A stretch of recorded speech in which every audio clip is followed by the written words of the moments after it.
أعوذ بالله من الشيطان الرجيم بسم الله الرحمن الرحيم وصلى الله على محمد وآله الطيبين الطاهرين اللهم صل على محمد وآل Muhammad. Respected Muslim brothers and sisters, Assalamu alaikum wa rahmatullahi wa barakatuh.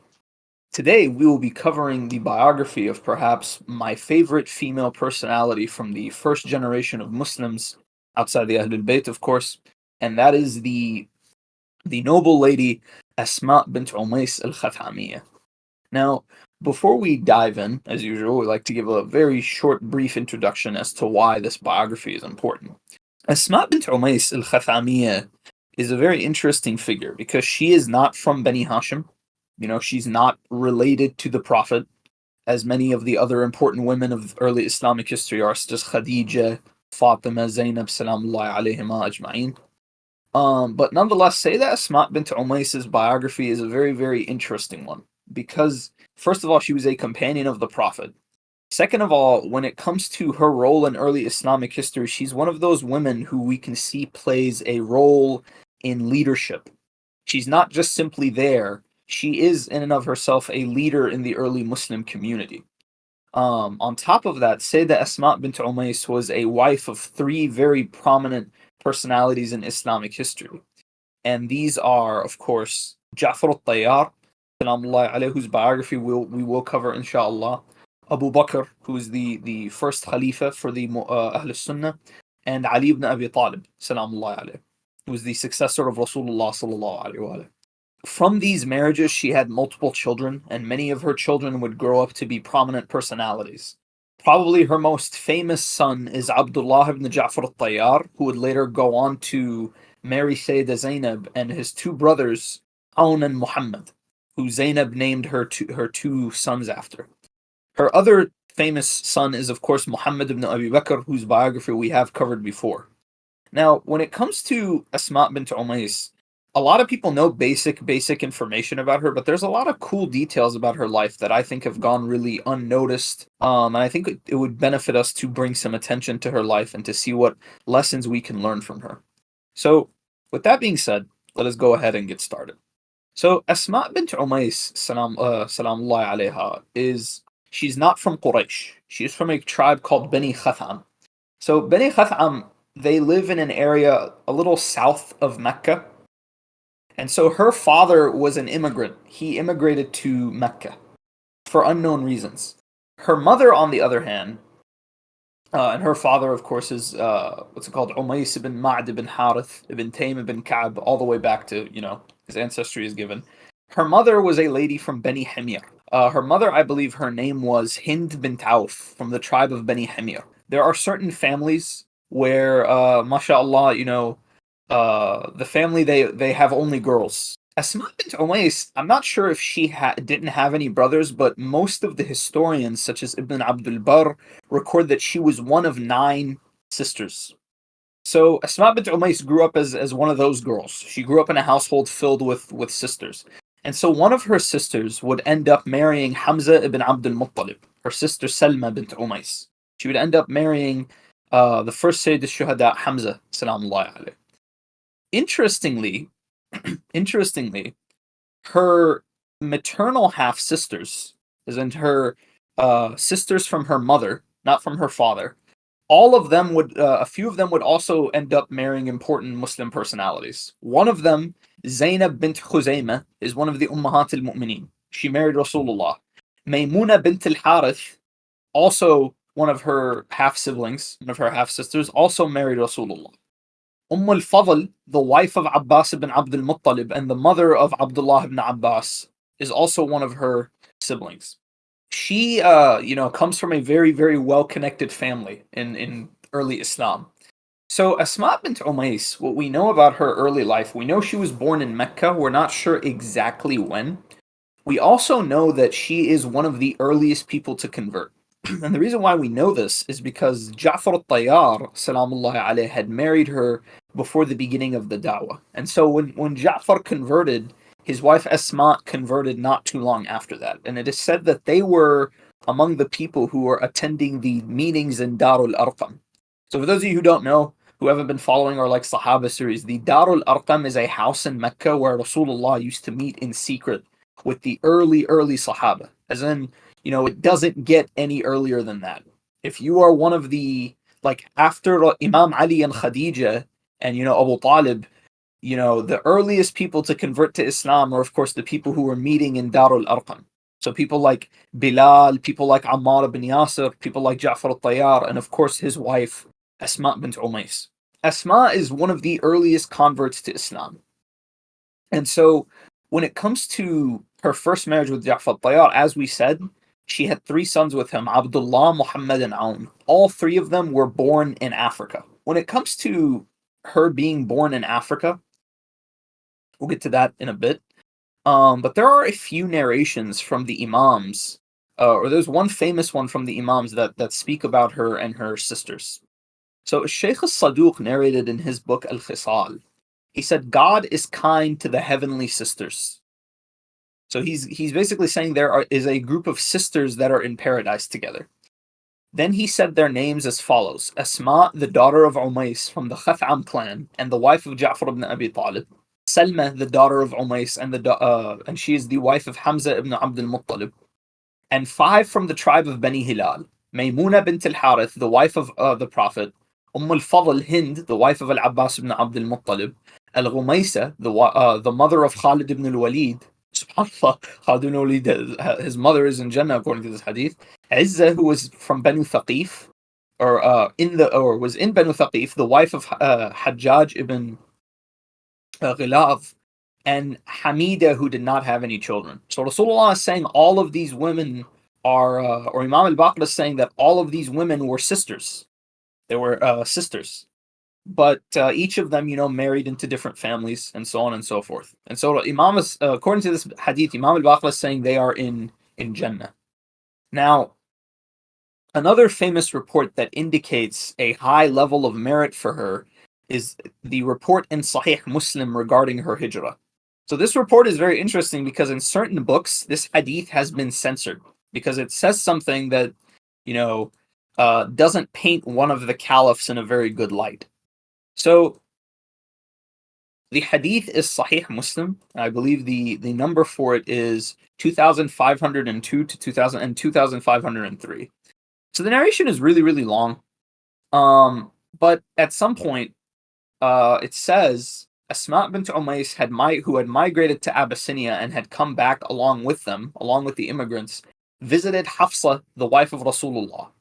Accordingly, Umar had been sitting with her, his daughter Hafsa. As Umar saw Asma, he said, "Who is she?" Hafsa, said, "She is Asma, daughter of Umays." He said, "She is an Abyssinian and a sea woman." He says, "Oh, she's one of the African immigrants. She's the lady who got on the boat." Asma said, "Yes, it is so. Yeah, I did go to Abyssinia. I did migrate." Thereupon Umar said, "We preceded you in migration, and so we have more right to Allah's Messenger as compared to you." At this, she felt annoyed and said, "Umar, you are not stating the fact." This is a mistranslation. The Arabic, it says, وَقَالَتْ كَلِمَةً كَذِبْتَ يَا عُمَرْ كَلَّا وَاللَّهِ. So, كَذِبْتَ يَا عُمَرْ, what does it mean? It means either you have made a mistake, Umar, or you have told a lie. Asma saying, you are not stating the fact is a very, very deliberate mistranslation here.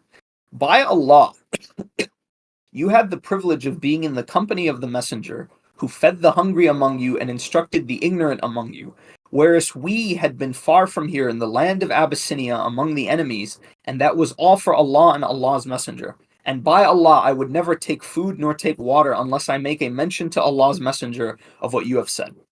So she basically said to Umar, after telling him off and putting him in his place, she's like, "And I'm going to tell Rasulullah about the way you spoke badly about us, the immigrants to Abyssinia."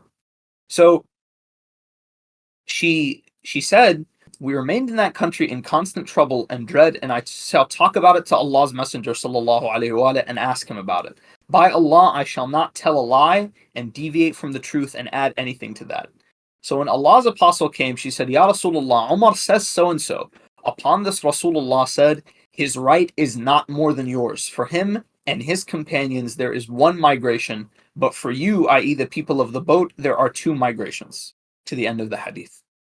So Asma bint Umays, this hadith, among the other hadiths that I'm going to show you, she's a very strong lady. Very, very strong lady. She wouldn't take crap from anyone. especially not someone like Umar, where Umar was trying to like belittle her migration and trying to argue that, we're better than you guys. It's like, dude, Umar, they were in Africa while you still weren't a Muslim.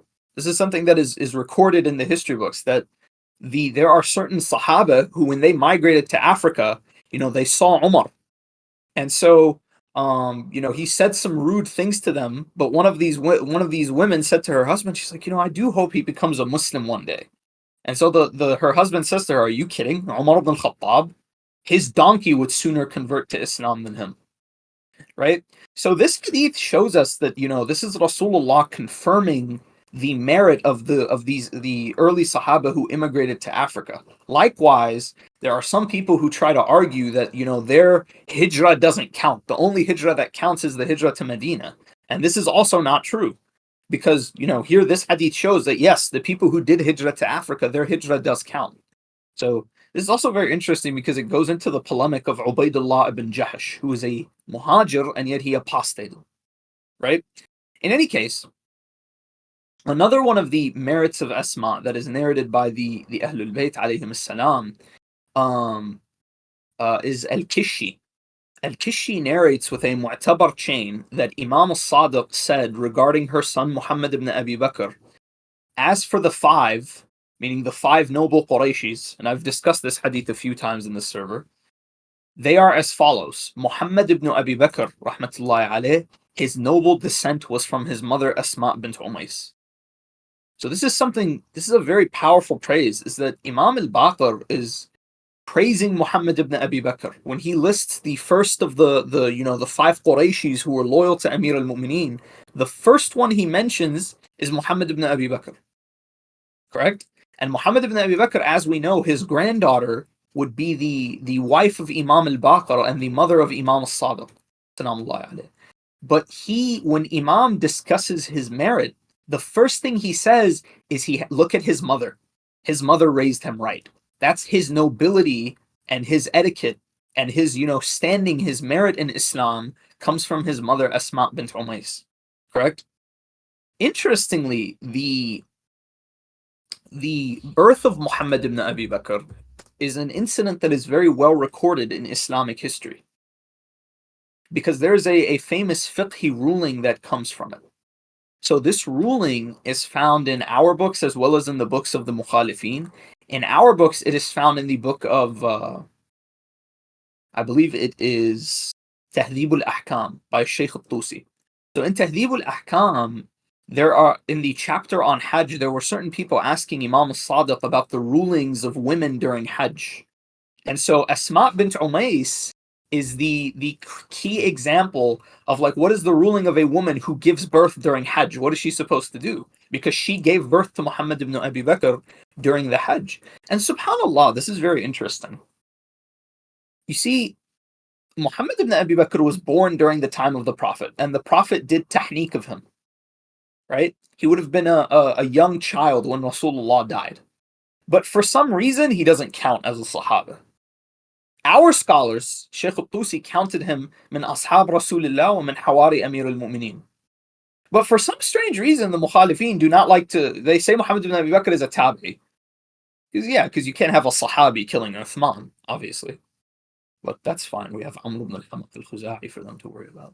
In any case, so Asma's, her giving birth to Muhammad ibn Abi Bakr is a major, well-recorded event in Islamic history because it is the basis of an important fiqhi ruling. Another famous tradition about Asma bint Umays, and I believe you can count this tradition as a merit. Al-Wahidi narrates in his tafsir Asbab al-Nuzul, he narrates that Asma bint Umays returned with her husband Ja'far, salamullahi alayhim, from Abyssinia. So she went to the wives of Rasulullah sallallahu alayhi wa and said, has anything from the Quran been revealed about us, meaning women? They answered that nothing was revealed about them. And so she went to Rasulullah sallallahu alayhi wa and said, O Rasulullah, the women are disappointed and at a loss. He said, how is that? She said, they are not mentioned in the Quran in good as the men are. As a response, Allah Azza wa Jal revealed a verse of the Quran, and it is in Surah al-Ahzab, verse 35, I believe. So here's the verse. I'm only going to read it in English because for some reason the Arabic text on this site that I'm using is like cut off.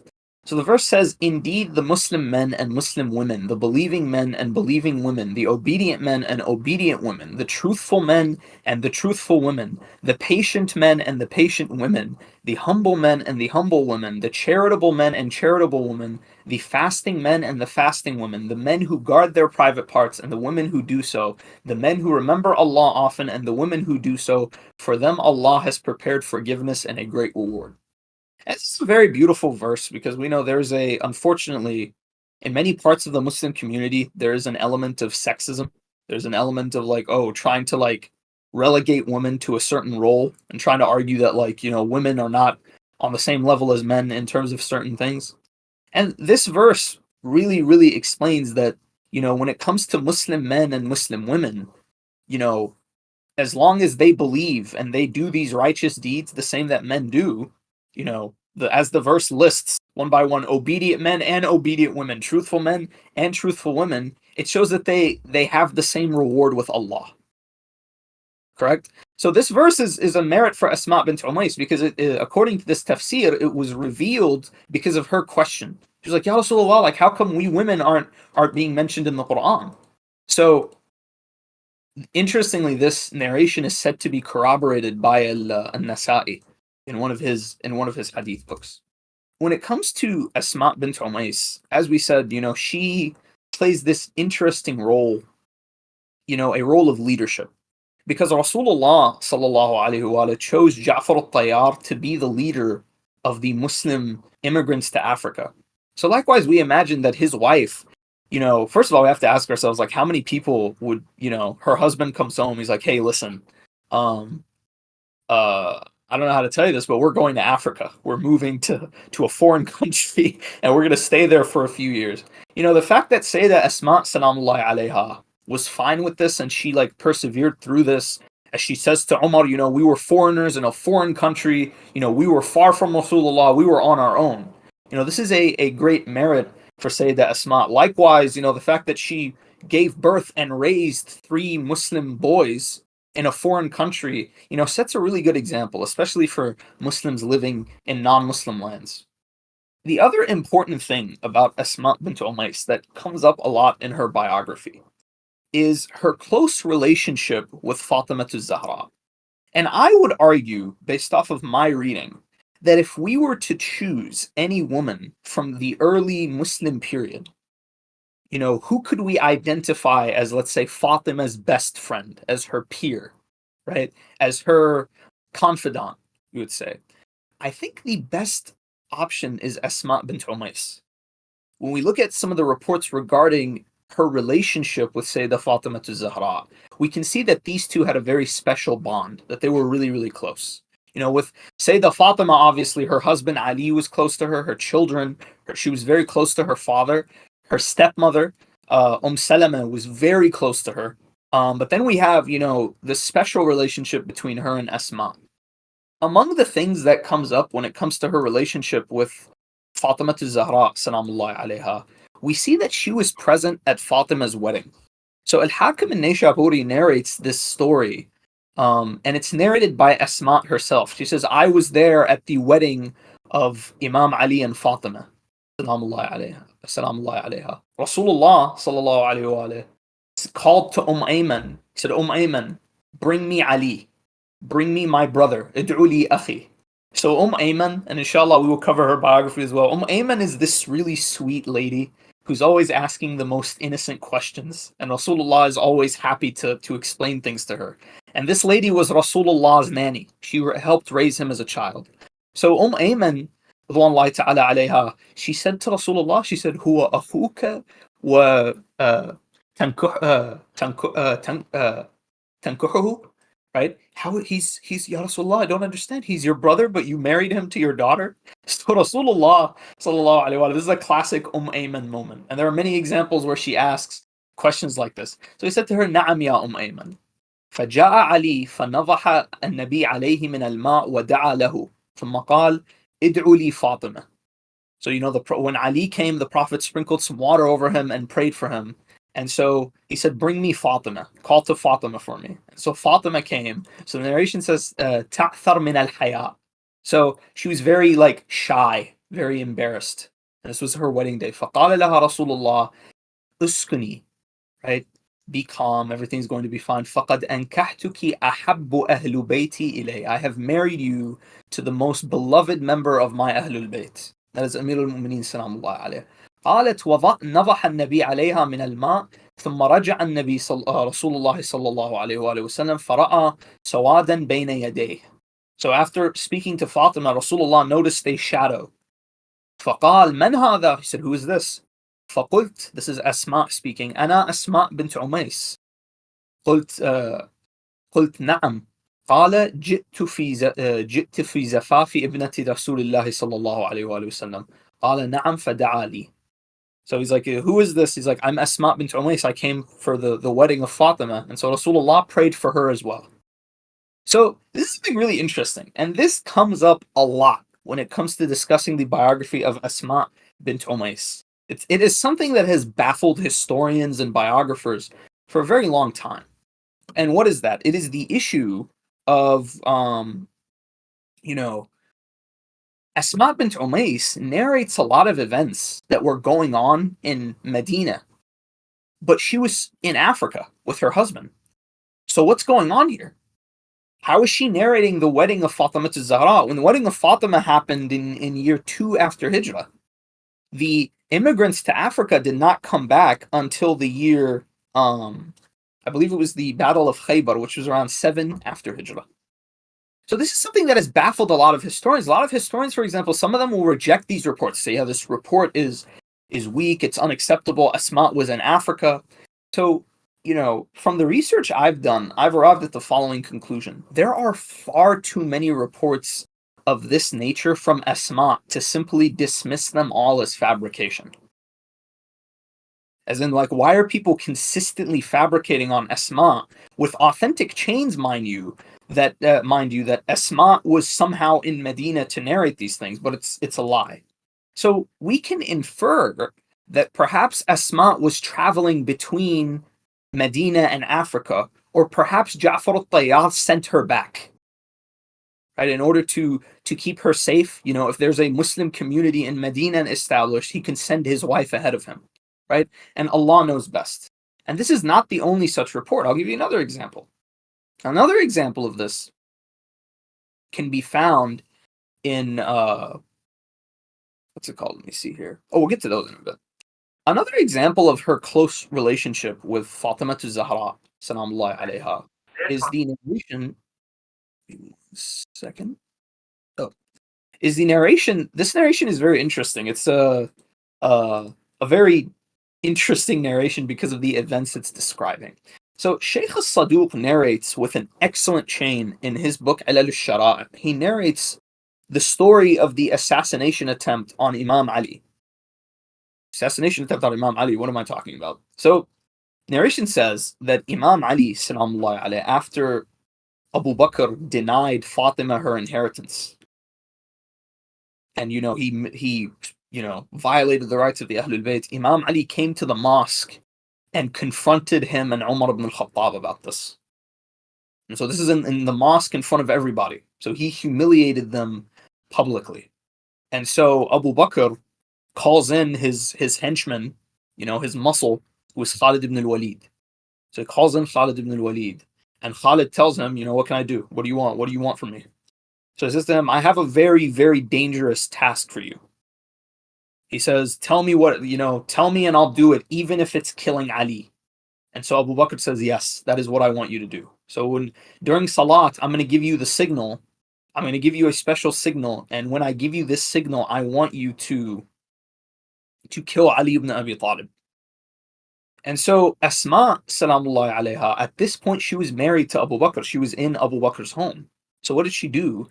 She sent her servant, she said, go to Fatima's house and tell them that their lives are in that his life is in danger. And so the verse that she sends her servant with is a verse regarding Nabi Musa, salamullahi alayhi. So it's basically she's using the Quran as a code. So the what she told him to say إن الملأ يأتمرون بك ليقتلوك فاخرج إني لك من الناصحين. Indeed, the eminent ones are conferring over you, intending to kill you. So leave. Indeed, I am to you of the sincere advisors. And so, Asma sends her servant girl to Fatima to Zahra. Imam Ali is there. So when Imam Ali hears this, he tells the servant girl, go tell your mistress that we're thankful for her help, and Allah Azza wa Jal will prevent their plan from coming into fruition. And sure enough, Imam Ali came to the mosque, and Khalid ibn al-Walid stood beside him for prayer. And so Abu Bakr, at the last moment, we would say he chickened out. He was afraid of what might happen if things went wrong. So he told Khalid ibn al-Walid, he's like, forget about what I told you to do. So when the salat was over, Imam Ali looked to Khalid ibn al-Walid. He's like, what exactly did he tell you to do? So he said, he told me to kill you. And had he given the order, I would have done it. Imam Ali salamullah alayhi is said to have proceeded to basically pummel Khalid ibn al-Walid, and Umar watched in horror as he did it. And so he said to them, he said, the only thing preventing me from killing you for threatening my life and making my family fear for me is the fact that Rasulullah sallallahu alaihi wasallam, I have an agreement with him. And so this is a very amazing example of Asma bint Umays' loyalty and dedication to Ali and his wife Fatima. Is from the moment she heard that Ali's life was in danger, she immediately sent them a warning. So, and like I said, this chain is a fantastic chain in Ilal Shara'. And another side note before we move on, this story, someone might say, oh yeah, this is just a Shia story. Our master Abu Bakr, our master Khalid ibn al-Walid wouldn't do that. The fact of the matter is, this story is also in the Sunni books. It's in a Sunnah by al-Khalal, and it's mentioned in even more detail in other sources such as Ibn Abi al-Hadid's Sharh al-Nahj. So, the fact of the matter is when we're looking at these people and the way they treated the Ahlul Bayt, no rule was left unviolated, we would say. In any case, another example of Syeda Asma's close relationship with Fatima Zahra specifically is this very, very sad story. So it is narrated by Al-Hakim and Ibn Abdul Barr that Fatima Zahra, towards the end of her life, she was dying. She was very, very sick. In those couple of months after the Prophet's death, she had been through a lot, and her health, it began to take its toll on her health. So she was talking to Asma, and she said to Asma, something that worries me is when I die, what the Arabs do when a woman dies, they put the funeral shroud over her, but you can still see the shape of her body. And Fatima, being who she is, this didn't sit right with her. She's like, I don't want people to see not even the shape of my body. And so Asma said to her, she said, well, I think I have a solution for you. When I was in Abyssinia, I saw the way the Abyssinians used to make coffins. They used to take palm trunks and they would make sort of like a box, and they would put it over the body until they lowered it into the grave. And so she built one of them for Fatima Zahra, because she had been in Abyssinia. She had seen how these are built. So she built one of these for Fatima Zahra, salamullahi alayha. And when Fatima saw it, she said, oh, Asma, this is perfect. And the narration says that this is the first time Fatima smiled since the death of Rasulullah, sallallahu alayhi wa sallam. And this narration is very, very heartbreaking. Is that, the only thing that made Fatima smile after the death of Rasulullah is the fact that she knew she would be buried honorably. And this is a huge merit for Syeda Asma bint Umays, that she was the one person who brought a smile to Sayyida's face in that dark time after Rasulullah's death. In any case, the narration tells us that, and this is also narrated by Asma through one of her descendants, narration says that Asma, salamullahi alayha, she narrates that me and Ali ibn Abi Talib were the ones to wash her body. And she was one of those few chosen individuals who attended her burial. And the burial of Fatima Zahra, as many of you know, it was secret. Abu Bakr and Umar and the ruling establishment were not invited. It was Imam Ali and a few figures from Bani Hashim, as well as Ammar and Miqdad and Abu Dharr and Salman, and those close individuals to the family. So, interestingly, in al-Isti'ab, And al-Isti'ab, Ibn Abdul Barr narrates something very, very interesting as well. After narrating the story of how she built the casket for Syeda Fatima, she narrates the following. Ibn Abdul Barr narrates the following. He says, when Fatima died, Aisha arrived with the intention of coming in. She wanted to, come into the room, pay her respects, whatever. And Asma blocked her. She said, do not enter. Aisha complained to Abu Bakr. She said, this woman has prevented me from entering upon the Prophet's daughter. Abu Bakr then personally asked Asma, because remember she was his wife at the time, why do you prevent the wife of the Prophet from entering? She replied, she, Fatima, had issued a directive preventing anyone from entering upon her.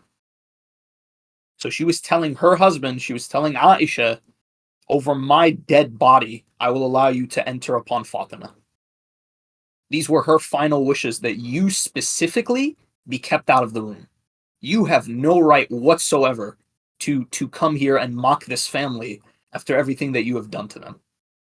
And sure enough, Abu Bakr and Aisha, and yet another example of just the ferocity and the strength of this woman, the strength of her character, they backed off. It was too much for them. Like, we're not going to mess with Asma. And so, Fatima Zahra salamullahi alayha, she was martyred, and Amir al-Mu'mineen salamullahi alayhi, him and Asma are the ones who washed her, and she attended her funeral. So, these narrations, I think you would agree, they demonstrate like a very, very prominent place for this lady. Now, another famous set of hadiths that is narrated by Syeda Asma Bint Umays are in Uyun Akhbar al-Ridha. So, the narrations, I'm not going to read all of them, but some of the few ones that she transmits. She says that the Prophet said, the similitude of the members of my household among you is like that of Noah's Ark. Whoever boarded it was saved, and whoever strayed from it was thrown into the fire. This is Hadith al-Safeenah. Another one, قال رسول الله صلى الله عليه وآله وسلم يا علي إنك قسيم الجنة والنار إنك لتقرع باب الجنة وتدخلها بلا حساب. It says, oh Ali, you are the one who is the divider between heaven and hell, and indeed you are the one who will knock on the gates of paradise and you will enter it without reckoning. Another hadith that she narrates is that Rasulullah said, al-Wildu Rayhana wa Rayhanatay al-Hasan wal-Husayn.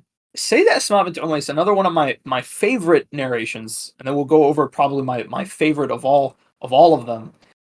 She narrates and this is recorded in some of our sources. I believe it's in Uyun Akhbar al-Ridha, as well as in the Kha'ir al-Uqba by al-Muhibb al-Tabari. It's not the same as Ibn Jarir al-Tabari. She narrates the following. She says, when Fatima gave birth to al-Hasan, the Prophet said to me, O Asma, bring my grandson to me. Then I wrapped him in a yellow cloth and gave him to the Prophet. The Prophet put him on his shoulder and said, I never saw you wrapping a child with a yellow cloth. Then he, the Prophet, replaced the cloth with a white one and then recited adhan in al-Hasan's right ear, then recited iqama in al-Hasan's left ear. The Prophet then asked Ali, what have you named the child? He said, how can I name it before you? The Prophet then said, I can also not give a name until Allah decides.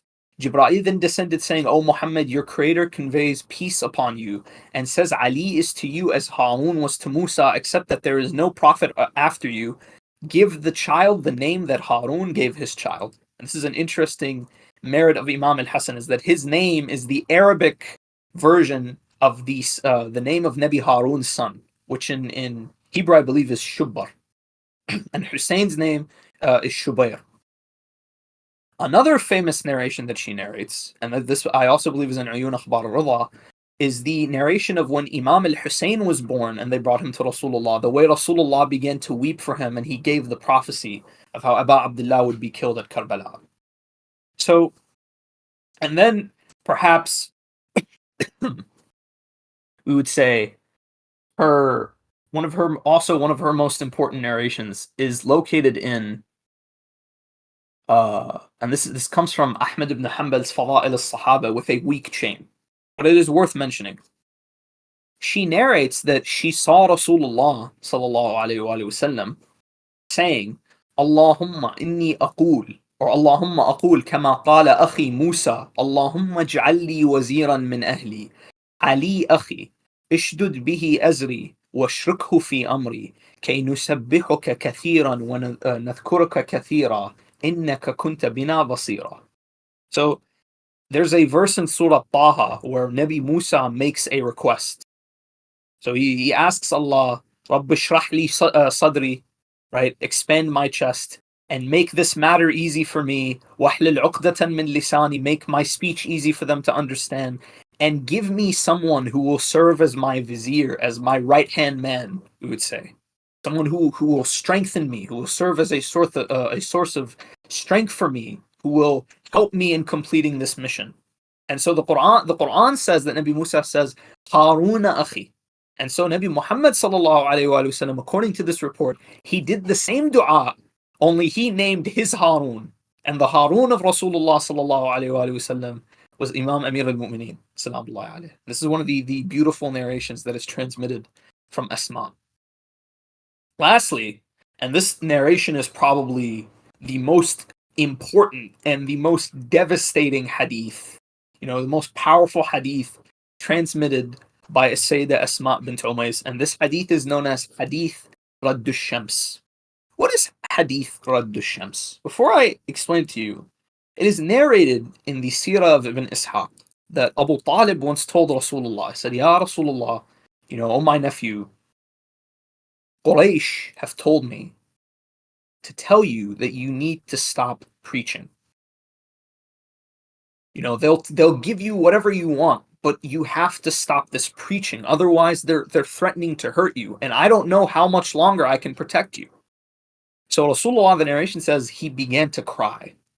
And he said to Abu Talib, he said, oh my uncle, if Quraysh offered me the sun in my right hand and the moon in my left hand, right?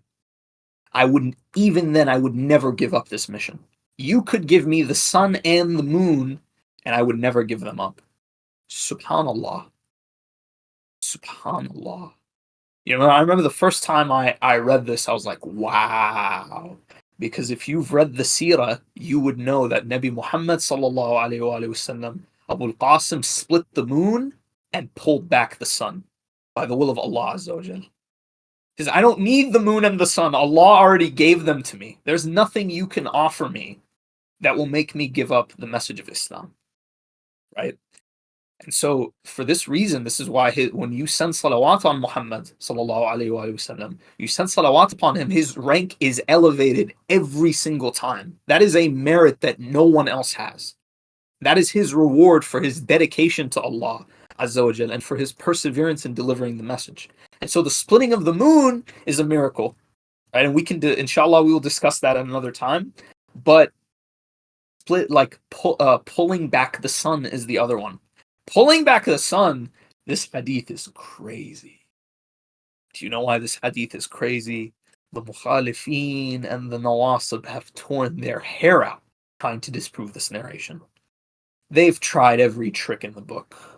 I remember in al-Mu'jam al-Kabir by Tabarani, one of the versions of it, one of the chains for it is, I believe it's Hadith 390.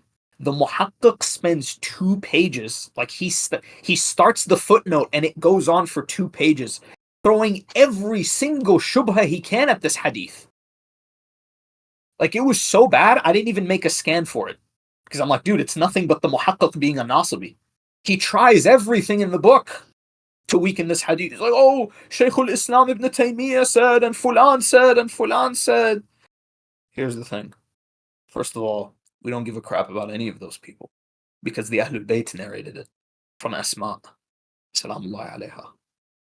The Ahlul Bayt, we have a sahih chain for it in al-Kafi. Correct? That's number 1. Number 2, even their own scholars like Suyuti and Ibn Hajar in his Fath al-Bari confirmed this hadith is sahih. You know what their last cope was? There was a chain for it in al-Mu'jam al-Kabir by Tabarani that they just couldn't cope for. You know the cope they had to use? They said, we don't know if Fatima bint Ali ibn Abi Talib is thiqa or not. Like, are you serious? Fatima bint Amir al-Mu'mineen, we don't know if she's thiqa or not. Everyone else is thiqa. Fatima bint Amir al-Mu'mineen, we don't know if she's thiqa or not. Al-Dhahabi and Ibn Hajar said she's thiqa. What do you mean we don't know if she's thiqa or not? So Asma bint Umays, salamullahi alayha, she is the one who narrates this story. And I'll let Imam al-Sadiq Salamullahi alayh tell it. In al-Kafi volume 4, Shaykh al-Kulaini rahmatullahi alayh narrates with his chain, which is sahih. He narrates the following. He narrates that one of Imam al-Sadiq's companions, who I believe his name was Ammar ibn Musa. He says, I visited, Aba Abdullah alayhi salam at this mosque. And so he asked me a question. He said, "Oh Ammar, do you see this depression of land?" I replied, "Yes, I see it."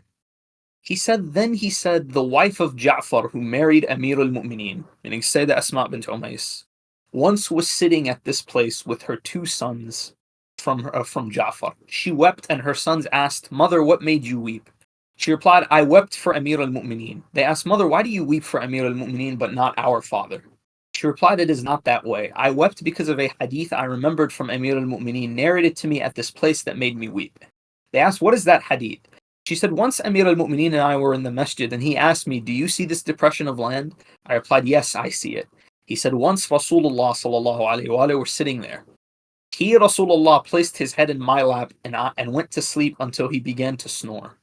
It became time for Asr prayer, but I did not like to move his head from my lap, which may have caused any trouble to Rasulullah. Time went by and the Asr Salat was missed. Rasulullah woke up and asked, 'Oh Ali, did you perform Salat prayer?' I replied, 'No, I did not do so.' He asked, 'Why did you not perform Salat?' I replied, 'I did not like to cause you any trouble.' So the Imam said, he, Rasulullah, stood up facing the direction of the Kaaba, stretching both his hands, and said, 'O Allah, return the sun to its time so Ali can perform his Salat.' The sun returned to the time of Salat for such a period of time in which he could perform Asr, and then it went by like a star." And this hadith, this sanad is sahih. This is Imam al-Sadiq salamullahi alayhi narrating from Asma, who narrates from Amir al-Mu'mineen himself. What an amazing hadith. What an amazing proof for Rasulullah sallallahu alayhi wa sallam for his nubuwwah. And subhanAllah, their hatred for Amir al-Mu'mineen and their eagerness to deny his merits, you know what it's reduced them to? It's reduced them to this pathetic station where they're literally denying miracles of Rasulullah. They're casting doubt on his very nubuwwah. Correct? In any case, the narration of what's it called, Radd al-Shams, is also quoted in Ilal al-Shara'i' by Shaykh al-Saduq. It is also mentioned in his his famous book of fiqh, which is Man La Yahdarahu al-Faqih, with a chain that I actually did not get a chance to look too deeply into, but it's Man La Yahdarahu al-Faqih. It's one of our Mu'tabar books, right? It is also mentioned by the man, the myth, the legend himself, Shaykh al-Mufid, rahmatullahi alayh, in his Amali. And Shaykh al-Mufid narrates it with the chain that is very similar to the Sunni version, which is through Fatima Bint Amir al-Mu'mineen from her stepmother Asma. So in our source, it's available in a number of reliable sources, and it also has like a proven Sahih chain. From the books of the Mukhalifeen, it is in Al-Mu'jam al-Kabir by al-Tabarani in volume 24. I'll post that one for you guys as well. And al-Haythami in Majma' al-Zawaid, he said, everyone in this chain is thiqah, except for Fatima bint Ali ibn Abi Talib. I don't know if she's thiqah or not. And she's fine. Ibn Hajar al-Dhahabi said she's fine. On top of that, I'll show you Ibn Hajar in Fath al-Bari, volume 6, page 256. He says the following. And I don't mean to distract from the biography of Asma, but this is one of her greatest hadiths, and I do want to go over it, give it a little bit of attention. وروى الطحاوي والطبراني في الكبير والحاكم والبيهقي في دلائل النبوة عن أسماء بنت عميس سلام الله عليها أنه صلى الله عليه وآله وسلم دعا لما نام علي ركب على ركبه دعا لما نام على ركب علي ففاته الصلاة العصر. Sorry, the dots weren't there for the ala. I was really confused. فردت الشمس حتى صلى علي ثم غربت. وهذا أبلغ في المعجزة. وقد أخطأ ابن الجوزي بإرادة له في الموضوعات وكذا ابن تيمية في كتاب الرد على الروافض في زعم وضعه والله أعلم. So Ibn Hajar literally says that yes, this hadith is confirmed. This is a miracle of Rasulullah. And Ibn Jawzi and Ibn Taymiyyah were completely wrong when they tried to say this hadith is mawdu'. And Allah knows best. And so for Ibn Hajar like looked at this hadith, he's like, yeah, this chain is fine. I don't know why they're coping for it. So alhamdulillah, not all of them, we would say, are like so eager to deny the merits of Rasulullah sallallahu alaihi wasallam, the miracles of Rasulullah, and Amir al-Mu'mineen. Sallallahu alayhi. In any case, Syeda Asma Bint Umays, there are a few narrations attributed to her that are very problematic. And I don't wish to go into all of them because some of them are quite frankly like too disrespectful to mention to an audience as esteemed as yourself. But I'll mention one of them. It is narrated from a Sha'bi, and this is in Tabaqat ibn Sa'd. He narrates that once Ali's two stepsons, Muhammad ibn Abi Bakr and Abdullah ibn Ja'far al-Tayyar, were having a dispute. They were having a dispute amongst themselves. Abdullah ibn Ja'far was saying, my father Ja'far al-Tayyar is better than your father. And Muhammad ibn Abi Bakr was saying, my father is better than your father. So Imam Ali is watching his two stepsons fight. He looks at Asma, the mother, and he says to her, well, you're the referee here. Solve this. End this dispute. So Asma said, Ja'far was the best young Arab that I ever met. And Abu Bakr was the best old Arab that I ever met. So Imam Ali said, that's a good answer, Asma. I respect that answer. But what about me? You didn't leave anything for me. So Asma said to him, she said, Ali, any group of three in which you are the worst one is a pretty good group. So this is supposed to be like a merit for Ali, that he's the worst out of these three. And that like Asma was like praising him here. So what's wrong with this narration? First of all, the metan is munkar in more ways than one. Metan is munkar in more ways than one. The most obvious way to prove that this metan is munkar is that Muhammad ibn Abi Bakr, salamullahi alayhi, it has been mass transmitted. And I know one chain that is like absolutely sahih, that Muhammad ibn Abi Bakr, salamullahi alayhi, gave bay'ah to Amir al-Mu'mineen on the condition of bara'ah from his father. So Muhammad ibn Abi Bakr would never tell his brother Abdullah ibn Ja'far, my father is better than yours, because he knows what his father's position is. As per our sahih hadiths, which have been transmitted by the Ahlul Bayt alayhim salam, from his descendants. Because remember, our imams are descended from him. So that's one way. We see the metan of this hadith is munkar. Secondly, Asma bint Umays would never speak in such a way to Amir al-Mu'mineen, because we know that although Ja'far al-Tayyar salamullahi alayhi was a great man with many great merits, there's no way you can argue that his brother Ali was less significant than him. You cannot argue that Ja'far al-Tayyar was greater than Ali ibn Abi Talib salamullahi alayhi. It's the second way we know that this hadith is munkar. Correct? Finally, the chain of this narration is garbage. The mukhalifin would accept this chain. I don't accept this chain. Because Amr ibn Shurahbil al-Sha'bi was a Nasibi. Al-Sha'bi used to say that Ali ibn Abi Talib, we put him in his hole, we buried him, and he had not yet memorized the Quran. Al-Sha'bi, the same Sha'bi, also used to say that, stuff of Allah, this is I don't know if I should laugh or just like be upset, but Allah is the witness, and Allah will deal with these people, inshallah. Sha'bi also narrates, what does he narrate? Besides belittling Imam Ali's knowledge of the Quran, I have Abu Tufail radhiyallahu ta'ala alayhi telling me that Ali himself says, I know everything in the Quran, and I have this Nasibi saying, no, he doesn't. Sha'bi also narrates this report. So you can easily see it's a fabricated report, Sunan al-Bayhaqi, where it says, Fatima did not die angry with Abu Bakr. She made peace with Abu Bakr right before she died. First of all, Sha'bi was born towards the end of Umar's Khilafah. How the hell would he know that Fatima and Abu Bakr made peace? He also narrated that loving Abu Bakr and Umar is part of the sunnah of Rasulullah. He also himself narrates, he's like, I used to insult Ali ibn Abi Talib in order to grow closer to Hajjaj, in order to gain pleasure with al-Hajjaj ibn Yusuf. He also narrates that, or what's it called? He also used to narrate, he says, the best emir who ruled over us in Kufa was Ziyad ibn Abi. Correct?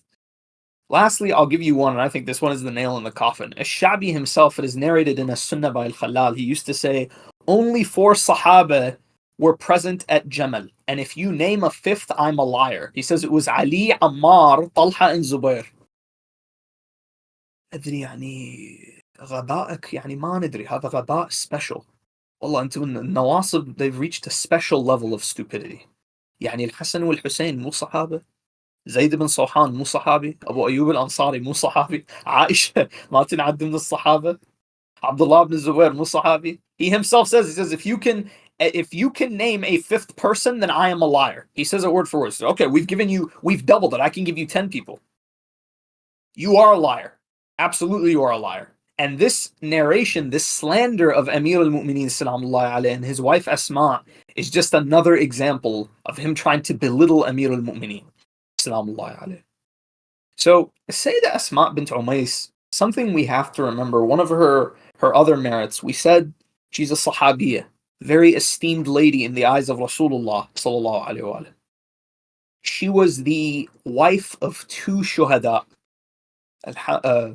Ja'far and his brother Ali alayhim wa ala nabiyina afdal salatu wassalam. She was the mother of a shaheed and the grandmother of shuhada. Because something that a lot of people don't really notice or don't pay attention to is that our master Muhammad ibn Abi Bakr, Sayyidina Muhammad ibn Abi Bakr, salamullahi alayhi, when he was martyred in Egypt, when he was brutally killed and his body was burnt within the skin of the donkey, when he was killed in Egypt, his mother Asma, was she still alive? She was. She was in Kufa with Imam Ali at the time. So that tragedy, imagine getting the news that your son was killed in such a way. Asma had to deal with that. She had to live with that her son, she lost her son. Right? In terms of her grandchildren, through her son Abdullah, her 2 grandsons, Aun and Muhammad, the sons of Sayyida Zainab, were martyred at Karbala. Correct? Her husband was martyred at Mu'tah, and her other husband was martyred in Kufa. Her son was martyred in Egypt, and her grandchildren were martyred in Karbala. Right? So this lady suffered a lot for her Islam. A lot. She made many great sacrifices for Islam. And so to say that Asma, we would simply say, you lost one of your sons, Fatima salamullahi alayha, to live with the knowledge that she would lose 2 of them. Correct? You lost your husband, Fatima Zahra had to lose her father. Correct? You lost your grandsons at Karbala.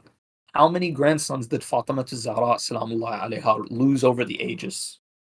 As in, how many descendants of Fatima do we know of that died a natural death? Correct? And so, when we look at the life of this great woman, we recognize her merit not only as a female companion of Rasulullah, but as perhaps one of his greatest companions. Easily, probably like outside of the Prophet's own household, like the noble Ummahatul Mu'mineen and Fatima Zahra, salamullahi alayha. We can go so far as to say that among the companions of Rasulullah sallallahu alayhi wa, among the female Sahaba who met him, none was greater than Asma bint Umays, salamullahi alayha. And when it comes to her sons, I would argue that Asma was greater than al-Baneen, salamullahi alayha. Asma was no doubt greater than al-Baneen, but we cannot argue that al-Baneen's sons were greater than her sons. Correct? So we pray to Allah subhanahu wa ta'ala to bless us and to grant us perhaps ziyarah of this great woman. Some reports say she's buried in Syria, others say she's buried in al-Baqi'. Ya Allah, bihaqqi Muhammadin wa alihi al-athhar, faraj anna ya Allah.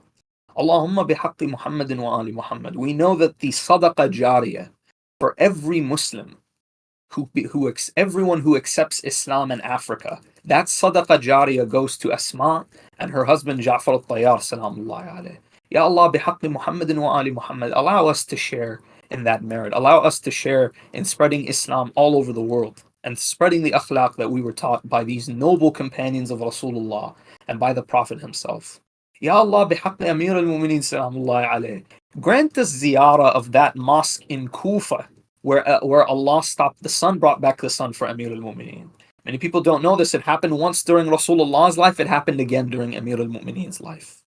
وصلى الله على محمد وآله الطيبين الطاهرين. اللهم صل على محمد وآل محمد.